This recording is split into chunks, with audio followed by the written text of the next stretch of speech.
గంజాయిని కూడా పూర్తి స్థాయిలో ఆ ప్రాంతంలో అరికట్టాము. ఒకప్పుడు ఇచ్చలవిడిగా ఉండేటువంటి ఏరియా, దాన్ని అన్నింటి కూడా పూర్తిగా కంట్రోల్ చేయడం జరిగింది కూటమి ప్రభుత్వం వచ్చిన తర్వాత.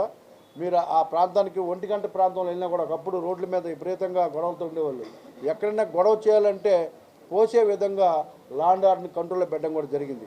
మీరు అన్నింటినీ కూడా ఇప్పుడు పూర్ణ మార్కెట్ రోడ్డు మీద ఉన్నటువంటి సమస్యలు ఉండేవి, వాటిని కూడా పూర్తి స్థాయిలో చేయడం జరిగింది. అన్నిటికంటే 70 సంవత్సరాల క్రితం కట్టినటువంటి జనతా బజార్ని కూడా పూర్తిగా దాని నామరూపాలు మారిపోయినటువంటి పరిస్థితి నుంచి ఇవాళ కొత్తగా బ్లాక్ వైజ్ కూడా వర్కులు స్టార్ట్ చేయడం జరిగాం. మొన్నే జిఎంసీ వాళ్ళు బ్లాక్ వైజ్ టెండర్లు కూడా పెట్టడం జరిగింది. ఇంకా అలా చెప్తా పోతే ఇంకా ఉన్నాయి. కూరగాయల మార్కెట్ ఉంది అక్కడ, జ్ఞానాపురంలో ఉన్నటువంటి మార్కెట్ కూడా వాళ్ళకి దాన్ని కూడా ఆధునీకరించి రానున్న రోజుల్లో ఒక 10 ఎకరాల బయట కూడా వాళ్ళకి ఇప్పించడం జరుగుతూ ఉంది.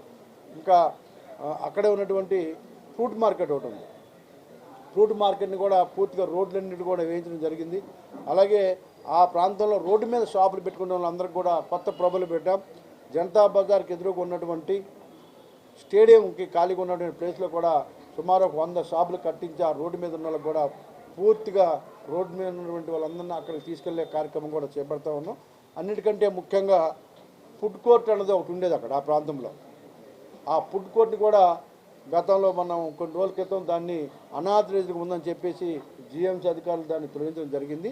ఇవాళ విశాఖపట్నం 3 ఫుడ్ కోర్టులు పెడతా ఉన్నారు. మేజర్గా జైల్ రోడ్ దగ్గర సౌత్ నియోజకవర్గంలో ఒకటి, గాజువాక, మధురవాడ 3 ఫుడ్ కోర్టులను అఫీషియల్గా పెడతా ఉన్నారు. ముఖ్యంగా సౌత్ నియోజకవర్గంలో గవర్నమెంటే 6 కోట్లు ఇచ్చి అద్భుతమైనటువంటి ఒక ఫుడ్ కోర్ట్ని అక్కడ నిర్మించబోతూ ఉన్నారు. ఎందుకంటే సిటీ ఒక మెట్రోపాలిటన్ సిటీ డెవలప్ అవ్వాలంటే నైట్ టైం కూడా ఏ టైంలో వెళ్ళినా కూడా ఫుడ్ రోడ్డు మీద దొరికే విధంగా, చాలా నాణ్యతమైన ఫుడ్ దొరికే విధంగా ఒక మంచి కార్యక్రమం అని చెప్పేసి గతంలో కలకత్తా, ముంబైలో కూడా ఇలాంటివి ఉన్నాయి. కాబట్టి వాటిని బేస్ చేసుకొని ఒక అద్భుతమైనటువంటి ఫుడ్ కోర్టులు కూడా ఇక్కడ నిర్మాణం జరుగుతూ ఉంది.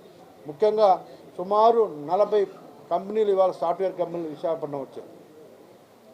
ఒక్కొక్క తక్కువ 25 ఎంప్లాయ్మెంట్. అన్నిటికంటే ముఖ్యమైనది గూగుల్ డేటా సెంటర్. ప్రపంచం అంతా కూడా విశాఖపట్నం వైపు చూసే విధంగా ఒక అద్భుతమైనటువంటి గూగుల్ సెంటర్ ఇక్కడ రావడం కూడా చాలా హ్యాపీగా ఉంది. అతి త్వరలోనే రేపు 4వ తారీఖు ట్రయల్ రన్ అవబోతూ ఉంది. అతి త్వరలోనే ఇంటర్నేషనల్ ఎయిర్పోర్ట్ కూడా రెడీ అవబోతూ ఉంది.